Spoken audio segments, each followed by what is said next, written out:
December 22, 1948. Sugamo Prison, Tokyo. A man who once commanded the armed forces of an empire prepares to face the inevitable. For nearly 3 years, he has sat in a prison cell, watching as the tribunal that would decide his fate slowly ground forward. Now, with the verdict delivered and all appeals exhausted, General Hideki Tojo, the former Prime Minister of Japan during World War II, stands at the threshold of his final day on Earth. What thoughts pass through the mind of a man condemned? How does someone who sent millions to their deaths confront his own mortality? The next 24 hours would be unlike any other in his 73 years of life. The winter morning arrived cold and gray over Tokyo. Inside Sugamo Prison, the routine had not changed, despite what everyone knew was coming. Tojo woke at his usual time around 6 o'clock.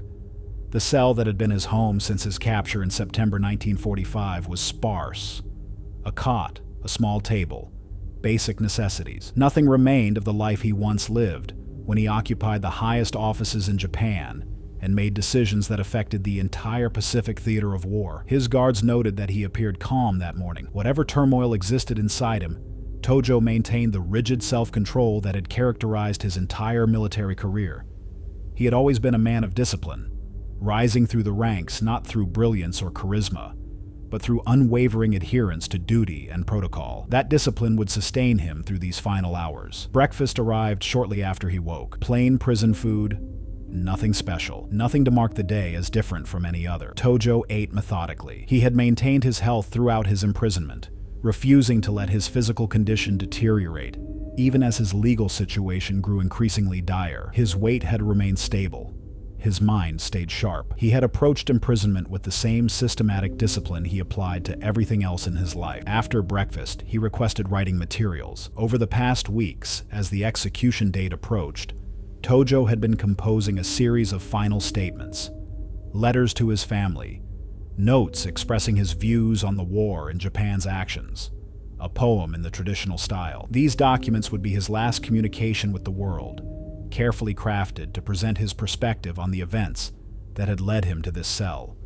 The guards who watched him during those morning hours would later describe a man who seemed to have achieved a kind of peace with his fate. There was no panic, no desperate attempts to delay or avoid what was coming. Tojo had been a soldier his entire adult life. He understood duty, and he understood consequences. Whatever he felt privately about the justness of his conviction, he would face execution as a soldier faces any order, with composure and obedience. But beneath that composed exterior, what was really happening? Tojo had spent years insisting that he bore responsibility for the war, that as Prime Minister and Minister of War, all decisions ultimately came from him. He had refused to blame the emperor, refused to shift responsibility to subordinates. This stance had likely sealed his fate. Had he cooperated more fully with the defense strategy, pointed to the constraints he operated under, emphasized the role of others, perhaps the outcome would have been different. But Tojo had chosen to be the shield,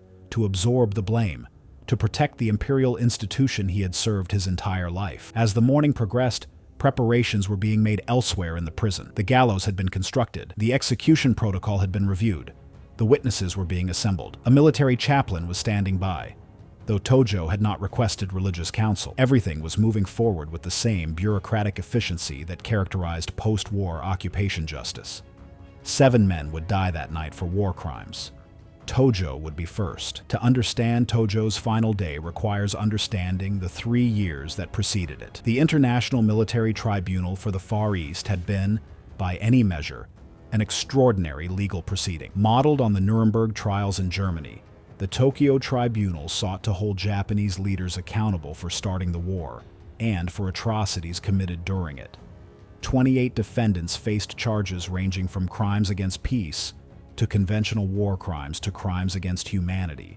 Tojo had been the central figure from the beginning. As Prime Minister from October 1941 to July 1944, he was in office when Japan attacked Pearl Harbor, when Japanese forces swept through Asia and the Pacific, and during much of the brutal occupation that followed. His position was unique among the defendants. While others could claim limited knowledge or subordinate roles, Tojo had held multiple key positions simultaneously. He was Prime Minister, Minister of War, and at times Minister of Home Affairs and Minister of Munitions. Power in wartime Japan had been concentrated in his hands more than any other single individual except the emperor himself. The trial had lasted over 2 years. The prosecution presented mountains of evidence documenting Japanese aggression and atrocities, massacres in China, the treatment of prisoners of war, forced labor, medical experiments, the use of comfort women. The list of accusations was extensive and damning. For each incident, the prosecution worked to tie it back to the command structure, to the policies set in Tokyo, to the men who made the decisions. Tojo's defense had been complex and, in many ways, contradictory. He attempted to argue that Japan's actions were defensive, that Western aggression and economic pressure had left Japan no choice but to expand. He maintained that the attack on Pearl Harbor was a legitimate military operation, not a crime. But he also insisted that he bore full responsibility for everything Japan did during the war. He would not allow blame to touch the emperor. This loyalty was admirable in its way, but it left him with no real defense. If he was responsible for everything, and if the things Japan did were criminal, then he was guilty. The verdict had come down on November 12, 1948. 25 of the 28 defendants were found guilty. 7 were sentenced to death by hanging. Hideki Tojo was one of them. The others were Kenji Doihara, Koki Hiroda, Seishiro Itagaki, Heitaro Kimura, Iwane Matsui, and Akira Muto. When the sentence was read, Tojo had stood quietly. No outburst, no emotional display. He simply listened, absorbed the information, and sat back down. Appeals had followed automatically, but no one seriously believed they would succeed. The tribunal's legitimacy could be debated, but its verdicts were final. MacArthur, as Supreme Commander of Allied powers in Japan, had the authority to grant clemency. That clemency would not come. The Allied powers wanted these executions. They wanted a clear statement that aggressive war and atrocities would be punished. The 7 men condemned would serve as that statement. As afternoon arrived, Tojo received visitors. His family had been granted permission for final goodbyes. His wife, Katsuko, arrived first. They had been married for decades, through his rise through military ranks, through his time as prime minister, through the collapse of everything they had known. She had stood by him throughout the trial, visiting regularly, maintaining the household shrine with his photograph in their home. Their meeting was conducted under guard supervision, with limited privacy. They spoke quietly. Tojo gave her final instructions about matters he wished handled after his death. He spoke about their children, about his hopes that the family would endure despite the disgrace that would attach to his name. He assured her that he had no regrets about the course he had taken, that he had done his duty as he understood it. Katsuko maintained her composure throughout the visit, though the strain was evident. She had known this day was coming since the verdict was announced. There had been time to prepare, to steel herself, but preparation could only do so much. The man she had spent her life with would be dead by morning. No amount of emotional preparation could truly ready someone for that reality. Their children were brought in next. The meetings were brief, formal in the way Japanese families of that era often were, especially families from military backgrounds. Tojo spoke to each about their future, about maintaining honor despite the circumstances, about remembering that he had acted from loyalty to Japan even if others now judged those actions criminal. He asked them to care for their mother, to maintain family unity, to endure. These conversations carried enormous weight. In Japanese culture, the family unit extended beyond death. The actions and reputation of ancestors affected descendants. Tojo's children would carry the burden of their father's name for the rest of their lives. He knew this. His words to them were an attempt to give them tools to bear that burden, to maintain dignity in the face of shame, to preserve some sense of family honor even as the patriarch was executed as a war criminal. After his family departed, Tojo was left alone again. The guards noted that this was perhaps the only time during the day when his composure seemed to crack slightly. After maintaining perfect control during the emotional family visits, he sat quietly in his cell with his head bowed. Whether he was processing emotion, offering private prayers, or simply thinking through his remaining hours, no one could say. The moment passed quickly. Within minutes, he had regained his usual bearing. A Buddhist priest arrived in the late afternoon.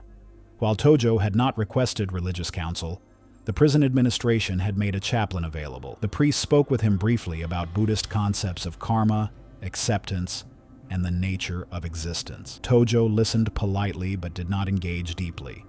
His spirituality, to the extent he possessed it, was tied up with state Shinto and concepts of duty to the emperor and nation, rather than traditional Buddhist practice. The priest's words may have provided some comfort, but they did not fundamentally change Tojo's mindset during these final hours. As evening approached, Tojo continued his writing. He had spent much of the trial writing, producing an autobiography, composing statements, justifying Japan's actions, creating documents he hoped would shape how history remembered him and the war. These final hours gave him one last chance to craft his legacy. His perspective on the war had been consistent throughout the trial. Japan, he maintained, had been forced into conflict by Western colonialism and economic strangulation. The United States, Britain, and other powers had pursued policies designed to limit Japan's growth and access to resources. The oil embargo imposed in 1941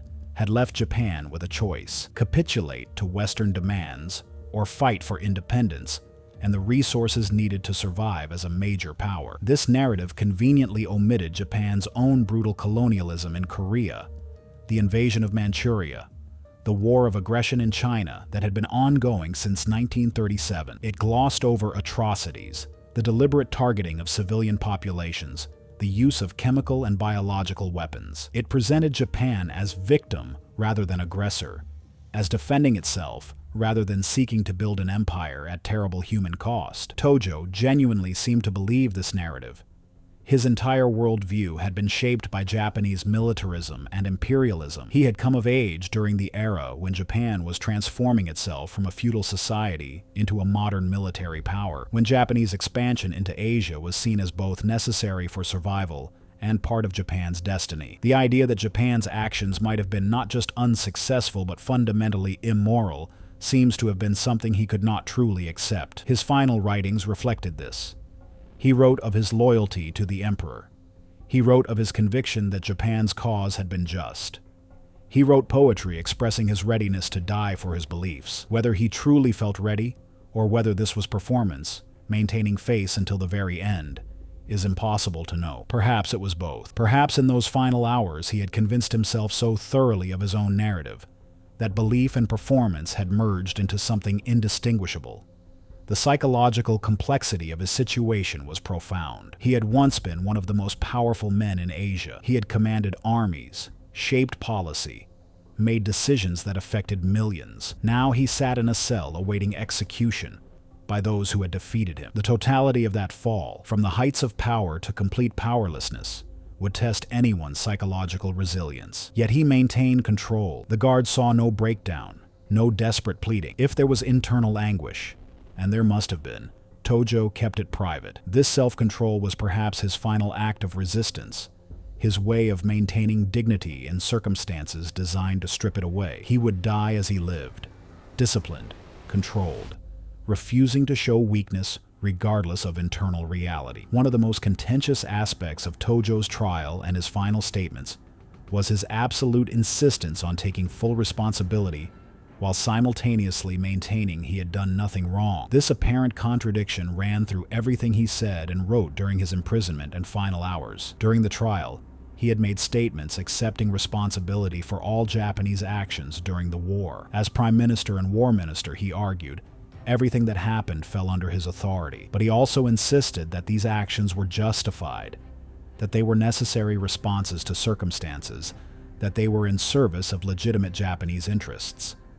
So he was responsible, but not guilty. He had done what he did intentionally and with full knowledge, but he had committed no crime. This position made sense within his worldview, but was logically unsustainable from the tribunal's perspective. The court was predicated on the idea that aggressive war was itself criminal, that certain actions in warfare crossed legal and moral lines regardless of justification. Tojo rejected this framework. For him, the only measure of right and wrong was whether actions served Japan and the emperor. By that measure, he had done nothing wrong. His protection of Emperor Hirohito was particularly significant. Throughout the trial, Tojo could have attempted to shift blame upward. The emperor had approved major decisions. The emperor had been informed of military operations. The emperor bore responsibility for Japanese actions during the war. But stating this would have undermined the core of what Tojo believed. The emperor was sacred, beyond blame. the embodiment of Japan itself. To accuse the emperor would be to accuse Japan, to betray everything Tojo had devoted his life to. So Tojo absorbed the responsibility himself. He insisted that decisions were made by him and his government, that the emperor merely approved what was presented to him. That ultimate accountability rested with the civilian and military leadership, not with the imperial institution. This stance ensured his conviction, but preserved what mattered most to him: the protection of the emperor and the imperial system. As he sat in his cell during those final hours, Tojo must have thought about these choices. He had positioned himself as the scapegoat, the man who would bear the consequences, so that the institution he served could survive. Whether he had regrets about this choice is unknown. His writings suggest he was at peace with it, that he viewed dying to protect the emperor as the highest form of loyalty, the ultimate fulfillment of his duty as a soldier and subject. Evening brought the ritual of the final meal. Condemned prisoners were traditionally offered special food for their last evening. Tojo was asked what he wished to eat. He requested a simple Japanese meal: rice, miso soup, grilled fish, and pickled vegetables.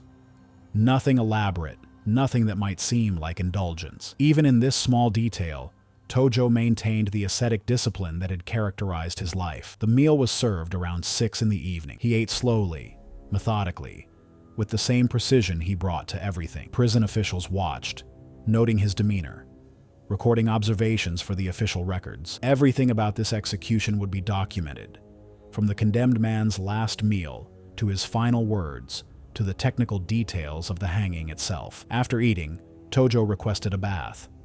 Permission was granted. He bathed carefully, thoroughly, following the Japanese ritual of purification before a significant event. Death was the most significant of events. He would meet it clean, prepared, having followed proper form. These rituals were important to him. They provided structure, a way of ordering experience even in the most extreme circumstances. Following the bath, he was given fresh clothes, not the uniform he had worn for so much of his life, but simple prison garments. The stripping away of military identity was complete. He had entered Sugamo as General Tojo, Prime Minister Tojo, one of the most powerful men in Japan. He would leave as prisoner number 3, executed war criminal, example of defeat and justice. Other condemned men were going through similar preparations. Doihara, Hirota, Itagaki, Kimura, Matsui, and Muto were all in their own cells, eating their own final meals, saying their own private goodbyes to life. In a few hours, they would all meet on the gallows. But for now, each man faced his mortality alone, with his own thoughts and his own way of processing what was coming. Tojo spent the time after his bath in quiet meditation. He sat formally, in the traditional Japanese style, back straight, hands resting on his knees. His breathing was controlled and even. Whatever thoughts passed through his mind remained private. The guards maintained respectful distance, not intruding but remaining vigilant. Around 9 in the evening, a prison official came to his cell. It was time for the final legal formalities. Tojo was informed officially that all appeals had been exhausted, that no stay of execution had been granted, that the sentence would be carried out shortly after midnight. Did he have any final requests? Did he wish to make any final statements? Tojo indicated that he had prepared written statements that should be delivered to his family and made available to the public. He had no other requests. He understood what was happening. He was ready to proceed. As the hour approached midnight, activity in Sugamo Prison intensified. Witnesses were assembling. Military officials, journalists, representatives from allied nations. Everyone who needed to be present for the execution was taking their positions. The gallows had been tested and prepared. The execution team had been briefed. Everything was in order. Tojo could hear the increased activity even from his cell, the sounds of footsteps, muted conversations, the general sense of something imminent. He remained seated in meditation, but his awareness of what was coming must have been acute. Minutes were counting down now, not hours. The abstract knowledge that he would die had become immediate reality. Shortly before midnight, guards came to his cell. It was time. They entered formally, announced that the moment had arrived. Tojo stood calmly. There was no resistance, no last desperate attempt to delay the inevitable. He had been a soldier for 50 years. He knew how to follow orders, even when those orders led to his own death. His hands were bound behind his back. This was standard procedure. ensuring the condemned man could not interfere with the execution process. Tojo submitted to this without protest. Every action now was mechanical, following protocol, moving step by step toward the final moment. The walk from his cell to the execution chamber was short. Other condemned men were being brought from their cells simultaneously. They would all die together, one after another. An assembly line of judicial death. The 7 war criminals who had been convicted of the worst crimes, who bore the greatest responsibility in the tribunal's judgment. The execution chamber was stark and functional. The gallows dominated the space, a wooden platform with the rope hanging ready. Witnesses sat in organized rows, their expressions somber. Some had lost loved ones to Japanese aggression. Some were simply fulfilling official duties. All were about to watch 7 men die. Tojo was first. He was led up the steps to the platform. His composure remained absolute. If he felt fear, if his heart was racing, if some part of him wanted to scream or beg or collapse, none of it showed. He stood straight, dignified, maintaining the bearing of a military officer even now. The executioner approached and placed the noose around Tojo's neck. The rope was positioned carefully, professionally. The hemp was thick and coarse against his skin. There would be no mistakes, no botched execution. Everything had been planned and practiced. The process would be swift and, as much as hanging could be, humane. The knot was positioned precisely behind the left ear, the placement that would ensure the neck broke cleanly upon the drop. A chaplain stood nearby, ready to offer final words of comfort. Tojo declined. He had said what he needed to say in his writings. He had made his peace in his own way. There were no last-minute conversions, no desperate appeals to higher powers. He faced death as he had faced life, believing in what he had done, loyal to what he had served, convinced of his own righteousness, even as the world judged him criminal. The witnesses watched in silence. This was history occurring before their eyes. The man who had led Japan during its most aggressive period of expansion, who had overseen military operations across Asia and the Pacific, who bore command responsibility for countless deaths, was about to die himself. Some of these witnesses had fought against Japan. Others had lost family members. A few were simply officials performing their duties. All understood the magnitude of the moment.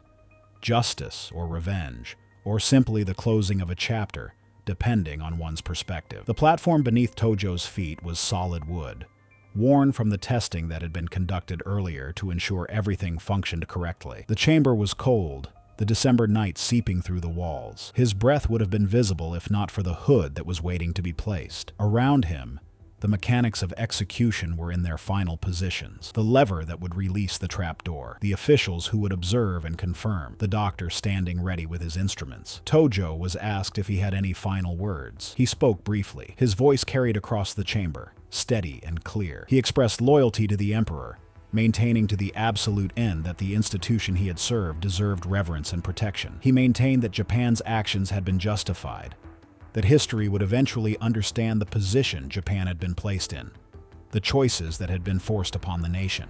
He accepted his death as a soldier accepts his fate, without complaint, without begging, acknowledging that this was the outcome of a war lost. His voice was steady, clear, without tremor. The words were recorded, documented, preserved as the final statement of a man history would remember as a war criminal. The hood was placed over his head. Darkness descended completely. The world went dark for Hideki Tojo. The last thing he saw was the faces of witnesses, the wooden beams of the execution chamber, the rope extending upward to the beam above, then black cloth, and nothing but his own breathing and heartbeat. He stood on the trap door, hands bound, rope around his neck, hood obscuring his vision. These were his last seconds of life. What thoughts filled that final darkness? Did he think of his family? His wife who would wake tomorrow to a world without him? His children who would carry his name and his legacy forward into an uncertain future? Did he think of the emperor he had served with such absolute devotion, wondering if that service would be remembered or erased? Did he think of the war he had led, the battles won and lost, the moment when victory seemed possible before everything collapsed? Did he think of the millions who had died under his command, the soldiers who followed his orders, the civilians caught in the machinery of war? Or did he think only of the code that had governed his life, the principles of duty and loyalty that had brought him to this moment. Perhaps in those final seconds, some part of him understood the enormity of what had happened, the vast scope of destruction that the war had unleashed. Perhaps some part of him felt regret, sorrow, recognition that the path he had followed led to catastrophe. Or perhaps his mind remained fixed on the righteousness of his cause, convinced to the very end that he had done his duty, that he was dying not as a criminal,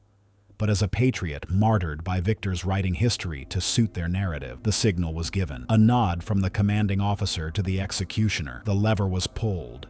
The trapdoor opened with a metallic clang. Tojo dropped through the opening, falling approximately 8 feet. The rope caught. His body jerked. The calculation had been precise. The drop calibrated to his weight to ensure the neck broke, rather than slow strangulation occurring. His neck broke instantly. The execution was technically successful. Death came quickly, consciousness ending within seconds, brain function ceasing as blood flow was severed. His body swung slightly, then became still. The witnesses stared at the figure hanging from the rope. This man, who had once commanded armies, now reduced to lifeless weight, suspended in space. Within minutes, a doctor approached, climbed a small ladder, and checked for vital signs. He pressed his fingers against where a pulse should be. He listened for breathing.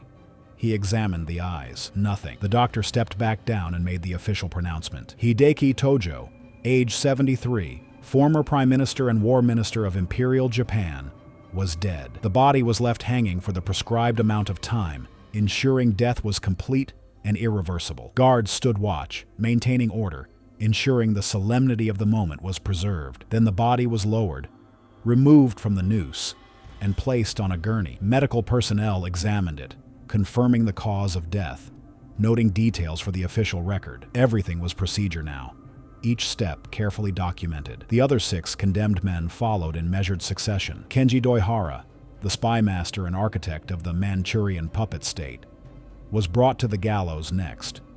Then Koki Hirota, the only civilian among them, former Prime Minister and Foreign Minister. Seishiro Itagaki, who had helped orchestrate the invasion of China. Heitaro Kimura, responsible for atrocities in Burma.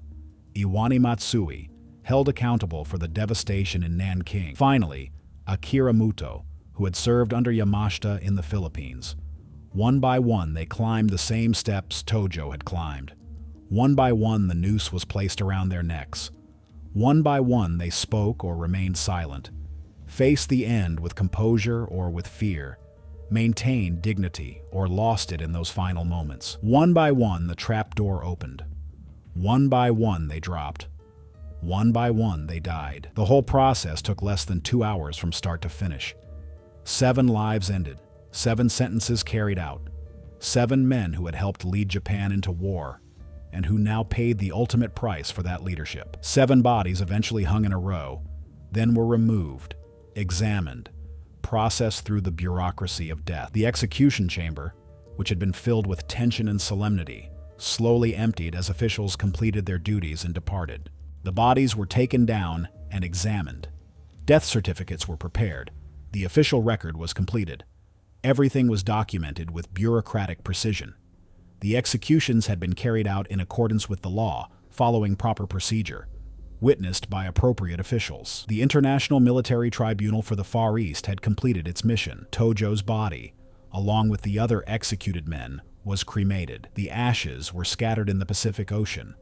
Location undisclosed. There would be no grave, no shrine, no place for those who might wish to honor these men to gather. The Allied powers wanted no martyr sites, no locations that could become focal points for those who might view the executed men as heroes rather than criminals. But the attempt to erase them from physical memory could not erase them from history. Tojo and the others remained subjects of debate, symbols interpreted differently depending on perspective. To many in the West and in countries occupied by Japan, they were war criminals who deserved their fate. To some in Japan, they were scapegoats, men who had served their country and were punished for losing, rather than for their actual conduct. Tojo's family received his ashes later through a covert operation. His wife kept them privately, maintaining the family shrine. They had lost everything: their home, their status, their patriarch. But they maintained their identity, their connection to the man who had been executed as a criminal, but whom they remembered as husband and father. The debate over Tojo's legacy continues to this day. Some view him as the primary architect of Japanese aggression,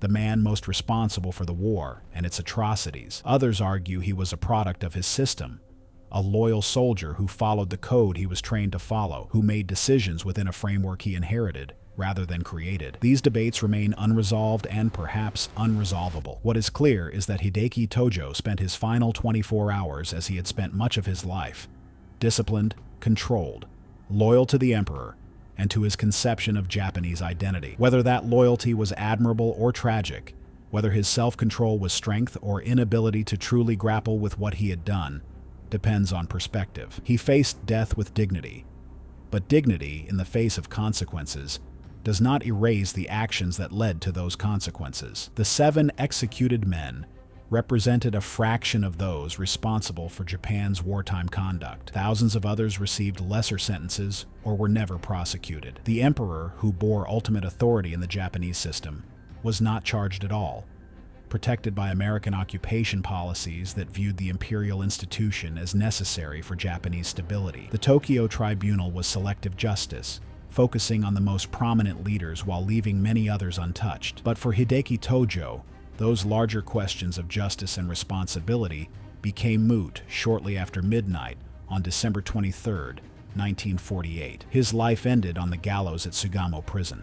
Whatever he believed, whatever justifications he offered, whatever loyalty he maintained to the end, could not save him from the rope. History would judge him, and that judgment would be mixed and complex. But the tribunal's judgment was final and simple: guilty, sentenced to death, executed. The final 24 hours of Hideki Tojo were spent in a small prison cell, saying goodbye to family, writing final statements, eating a simple meal, and waiting for death. There was no escape, no last-minute reprieve, no dramatic intervention, just a countdown to an appointed time, followed by the mechanical process of execution. A life that had shaped history ended quietly, following protocol, in the control of others. Those hours reveal a man attempting to maintain control and dignity in circumstances designed to strip both away. They show loyalty carried to its ultimate conclusion. They demonstrate the gap between how someone sees themselves and how the world judges them. And they remind us that everyone, no matter how powerful they once were, eventually faces mortality on equal terms, alone with their thoughts and their reckoning. If you enjoyed this video, please like and subscribe to our channel so you never miss out on more history documentaries.